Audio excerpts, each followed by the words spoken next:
Школьники столицы Коми поборются за звание «Самый читающий класс». В рамках Года культуры стартует просветительский проект детской библиотеки имени Маршака и Национального музея «Чтение без границ». Именно учащихся 6-7 классов, по мнению организаторов, сложнее всего привить к чтению. В рамках проекта участников познакомят с произведениями русских, зарубежных и коми авторов. Кроме того, в Маршаковке впервые заработала и студия юного блогера.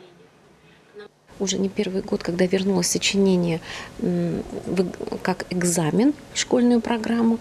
И для того, чтобы писать увлекательные, интересные, правильные тексты, зачастую подросткам недостаточно только обучения в школе. Хочется раскрыть детей, может быть, как будущих журналистов, как будущих блогеров.